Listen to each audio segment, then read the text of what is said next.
And it's a good early Sunday morning. Welcome to Church of the Total Man. Get your coffee. If you have a Bible, open up to Proverbs chapter 7 and read along with me. And welcome to Church of the Total Man. Chapter 7 opens up, and there is a little title for the chapter. And guess what it is? It says, Warning Against the Adulteress. I find that kind of interesting, where it seems like, because this is teaching men, it seems like there's a lot of focus so far on the one thing that gets a lot of us men into trouble and feeling despair. This is a light for our path. It really is helping us find direction, isn't it? Warnings against the adulteress. Let's just read here. My son, there we go again with my son, keep my words and treasure up my commandments with you. I would say stack up what you learned. What is your wisdom stack? Do you know how to act when you encounter certain things? If you don't know, you can't stack that information up. If it's not on your hard drive, literally, if it's not here, you don't know. So this is teaching a son. It's a father teaching a son what he knows to be true about life. Keep my commandments and live. Keep my teaching as the apple of your eye. Bind them on your fingers. In the past, we've heard bind them around your neck like a necklace. Put them on your heart. Now it's saying bind them on your fingers. So we worked our way in. Now it's working its way out. Think about this for 1 second. It now is helping us control, manage, and inspire the things that we do. Hands represent things that we do. Bind this wisdom on your fingers, like a ring. Remember the necklace. Wear wisdom around your neck, like a necklace. It's always there. Now it says, put them on your fingers. Put wisdom on your fingers. Write them on the tablet of your heart. Say to wisdom, you are my sister, and call insight your intimate friend. Can you imagine? Your best friend is insight. Like you know what to do in any situation. Your situational awareness is at 100%. To keep you from the forbidden woman. We've heard that phrase before, the forbidden woman. From the adulteress with her smooth words. Over and over again, we are hearing about the smooth words of a woman. And we think we're smooth, right? For at the window of my house I have looked out through my lattice, and I have seen among the simple, I have perceived among the youths a young man lacking sense. And he's just giving a scenario, typical social scenario. He sees a young man lacking sense. Passing along the street near her corner, taking the road to her house in the twilight of the evening and at the time of night and darkness. What does night and darkness represent? And I'm not going to be talking about all kinds of symbolism that is very subjective. Like it could mean one thing to one person and another thing to another person and another thing to another person. What I want to come forward with is the plain meaning when I read here. Like, what is the first thing that jumps out? Where you don't need to know Hebrew, where you don't need to know ancient texts. What do you read? What are you getting out of what you read immediately? What jumps out at you? This is not meant for people to have a PhD to be able to understand it. It's written in plain language. Taking the road to the forbidden woman's house in the evening, the time of night and darkness. Night and darkness, when you can't see, you can easily hide at night. I remember my mother many, many years ago, and my father said this. Why do you stay out so late? I knew why I was staying out so late. This is when I was a young man. I knew why I was staying out so late, and my dad knew why I was staying out so late. And I remember one time he said something like, "Nothing good happens after midnight." Like, what are you doing out there? And I get it. Of course, I get it when I had children, and I also get it when I traveled with other speakers and authors and scholars, and there were people in the audience learning from us. I knew that. And behold, a woman meets him dressed as a prostitute. A woman meets him dressed like a prostitute. One of the things we do at Church of the Total Man is we tell the truth here. We do not sugarcoat or candy coat anything. How are women dressing these days? How do they dress? When I look on social media, when you look on social media, what do you see women wearing? They're looking like prostitutes. So this is very relevant. And wily of heart, in other words, with other intentions.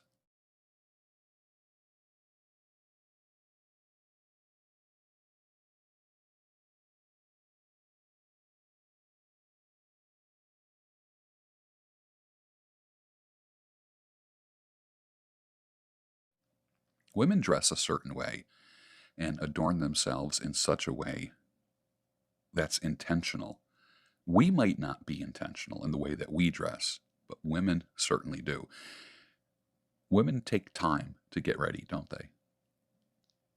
Remember the story when I asked a girlfriend, why does she take so long to get ready? And her answer was, I want to keep you coming back. She knew the power of how she looks draws me and keeps me. And at that time, I liked that answer. It kept me coming back. It kept me attracted to her. I used to exchange videos with a woman like you would exchange texts from a woman. The videos during the day, like, hi, it's me, just stopping by to say hi, looking pretty, hair done, and adorned, makeup, the way she dressed during the day. She used to send me videos and pictures of her outfit of the day, and I loved that. I actually enjoyed that. And then, many times at nighttime, I would get the wash the makeup off the face and put on pajamas look video. Just stopping by or just saying good night, hope you have a good night, or the good morning video with no makeup, just laying in bed holding the phone out. I always thought that women without makeup look beautiful. Does makeup enhance a woman's look? It does, but it also changes a woman's look. It's a mask, so to speak. It's not her. I know some women that won't leave the house without makeup on. Dressed like a prostitute, wily of heart, in other words, other intentions. Women do look different when they wake up or after they wash their makeup off. They look different than that scenario as compared to going to work. There's a work look, and then there's a going out look. You know what I'm talking about. Literally the looks that they can change. They can go from businesswoman to look at me and be attractive and draw you and keep you. I want to keep you coming back. The problem is with many ladies today is they want to keep a lot of men coming back. They're not appealing to one man. They're appealing to men in general. Sometimes we refer to them as thirst traps because men are drawn to youthful beauty. Women do not put on makeup to look older or look their age. They do it to look younger and enhance. Well, it's like I said, in the hair industry, every haircut is nothing but an optical illusion. It takes your eye off of one thing and puts it on something else. It's an illusion. Makeup is an illusion. Prostitutes do not walk out into the street, the forbidden woman who's drawing you in does not appeal to you looking plain-faced and looking like anyone else. She does not have the go-to-sleep look. She does not have the sleepyhead, I just woke up look. She has the, come on, I'm ready look. She is loud and wayward. That's not a new phenomenon, women being loud. Women being wayward is not a new phenomenon. This was written a long time ago.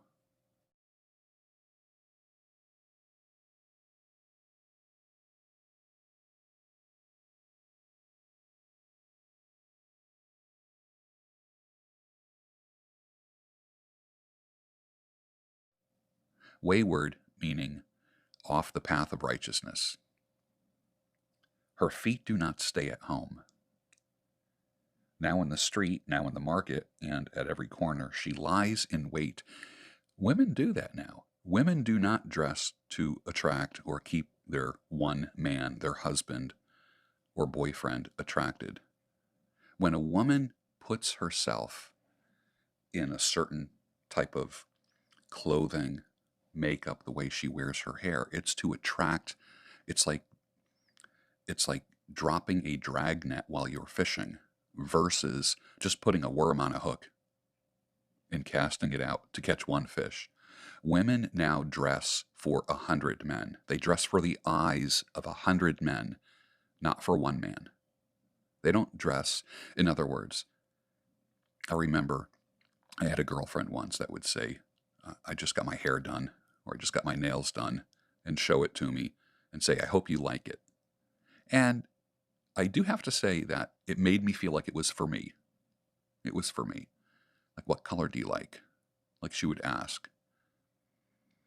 And consider me. That's putting the bait on one hook. And then, after we split up, she started having a look that was for all men, not just for me.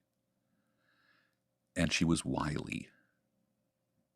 She was, where have you heard the word wily before?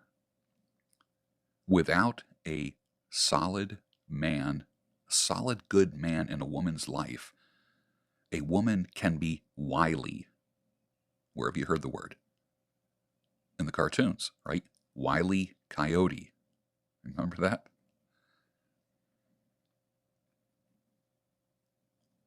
She lies in wait. She seizes him and kisses him. So she's the aggressor, but he makes himself available to her. And with a bold face, she says to him, I had to offer sacrifices, and today I have paid my vows. Now I've come out to meet you. So she did her housework. She did what she had to do. She went to her job. She completed her duties for the day. But now I've come out to meet you, to seek you eagerly, and I have found you. Women know what makeup and dress does. It attracts men. Women don't dress for themselves. They dress to attract men. Most women do. That is why, in the age of social media, women are such attention beings. I'm not going to say the other word. They live for attention, and social media appeals to that attention seeker in every woman.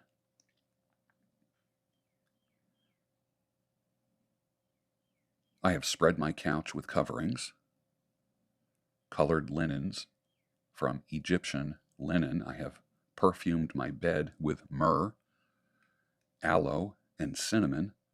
Come, let us take our fill of love till morning. Interesting. In other words, come stay the night. Come stay the night. I prepared my bed, my couch for you. She adorned herself. She made her face look different, attractive. You know, a woman's work look is different than her go out on a date look. It's different than her wake up look. It's different than her go to sleep look. Every woman knows and is quite aware that her look will attract certain things. Her date look is not appropriate for when she goes to work. It's different. So she attracts the man. She grabs him. It says she seizes him and kisses him, like right away. Reminds me of modern women. Modern women are very aggressive. Very aggressive. They're not as modest as you think, gentlemen. I'm just telling you right now. And of course, at Church of the Total Man, we keep it real here. Come, let us take our fill of love till morning. In other words, let's do this thing all night long. I prepared. Let us delight ourselves with love. Now here's this. For my husband is not at home. He has gone on a long journey. He took a bag of money with him. At full moon he will come home. And with much seductive speech. Well, let's rewind that a little bit. Married women are doing this. The forbidden woman. Now, we talked about single, available women doing this. Also, it's mentioning married women who, quote unquote, belong to another man. Women are skilled at seduction. Men have to learn seduction. It's amazing. I've heard some people say, oh, you have to read The Art of Seduction. You know, that book was written for men. There is no woman reading The Art of Seduction. It's only men that do that. Women know exactly what it takes to seduce a man. With much seductive speech, she persuades him. With her smooth talk, there's that word smooth again, she compels him. This is why I tell men all the time, believe what a woman does, not what she says. 9 times out of 10, they are two different things. With seductive speech, she persuades him. With her smooth talk, she compels him. And then, the result is this. All at once, he follows her. Who picked up who here? I mean, he was open to being picked up, right? But think about it for 1 second. Who picked up who here? Both people were expecting something. Both people had expectations for the evening. And it happened. That's the good news and the bad news. Imagine if you were married to a woman like this. How many here have been through divorce? How many guys have been through divorce? How many men here, your wife cheated on you? This is talking about your wife right here. How she seduced other men. And then all at once he follows her as an ox. As an ox goes to slaughter. We've talked about the slaughterhouse before, haven't we? In what area? When we talk about marriage. Now, I'm not anti-marriage, but I will tell you this. Marrying the wrong woman is going to a slaughterhouse. Same thing. As an ox goes to the slaughter, or as a stag is caught fast, till an arrow pierces its liver, as a bird rushes into a snare, a trap. It's a trap. He does not know that it's going to cost him his life. I pick up on certain things. The chapter 7 started with, my son, keep my words. Now it just made a shift. It says, and now, O sons, plural, listen to me. Be attentive to the words of my mouth. Let not your heart turn aside to her ways. Like, don't be seduced. Don't let it happen. Make yourself unseducible. Do not stray into her path.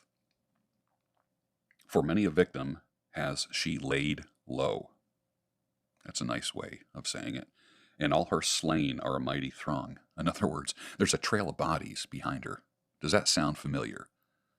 How many times have you heard me say, and in the men's community, people talking about body count? Here it is right here. Many a victim she has laid low, and all her slain are a mighty throng. In other words, there's a lot of them. There's a lot of them. Forbidden women have had many, many men. They know exactly what they're doing, and it's systematic. seduction, we like to say that success leaves clues. So does seduction leave clues. What she did, that's why it's important to date long, marry slow. Very, very important. You know why? Because you see patterns, and patterns don't lie. What she did with other men, she will do exactly with you. But because you're all horned up, because you're full of desire, because you think, this is about me, she must like me, this is the woman of my dreams, I've never met anyone like her, that we put down our guard, don't we? We forget that necklace of wisdom. We forget that we have it bound in our heart. And now it's bound to our hands. We need even wisdom with our body. Wisdom needs to control our body. Wisdom and insight. It's not just a mental process, it's a physical process. Where we go, what we do, what our hands do, what our hands touch. We need wisdom with everything in life. The direction. Remember a few chapters ago, it said, ponder the path of your feet. Now, this is almost like it's saying, ponder the path of your hands. Her slain are a mighty throng. In other words, there's a trail of bodies. Are you hearing that? She has a trail of bodies. Her house is the way to Sheol, hell, going down to the chambers of death. Gentlemen, do not be seduced by smooth words. Do not be seduced by a wayward, wily woman. Do not be seduced with how pretty she looks. Women can change their look and attract different things. In the same way, a man can attract something when he works on himself, something different. That's why if a man goes through a divorce, one of the things I always say is start hitting the gym. Start hitting the gym for your own self-esteem, for your own sanity, clarity, and reason, and start building a new body, and that takes time. Versus a woman who can go into the bathroom, pull out some makeup, work on herself for 5 or 10 minutes. We might have to work on ourselves for 5 or 10 months. She could work on herself for 5 or 10 minutes and completely change her look from housewife to corporate girl to here I am, ready for you. What do you want? You know what to avoid. And many men are so desperate that they fall into this trap, not victim. We don't do victim talk here. They fall into this trap. I call it the beauty trap. And that's what Proverbs chapter 7 talks about, is the beauty trap. You need wisdom to not fall into that hole and to be drawn in by smooth words, the makeup, the seductive clothing. And then, in a very extreme example, it says, she seizes him and kisses him. And what does that lead to?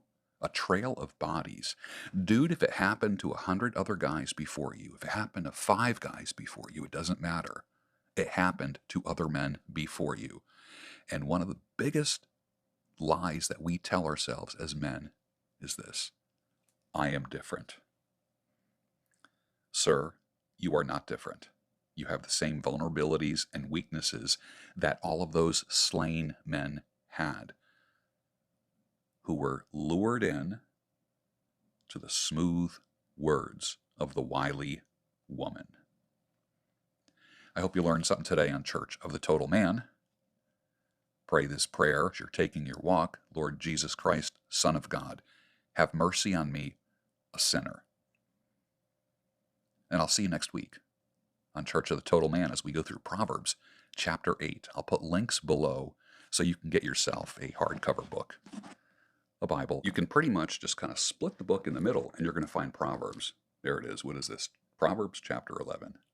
Next week we're doing chapter 8. And what is the title for 8? The title for chapter 8 is called The Blessings of Wisdom. In other words, the benefits of listening to this teaching. There are benefits to it. We saw the warnings. Now we're going to see the benefits. See you next week.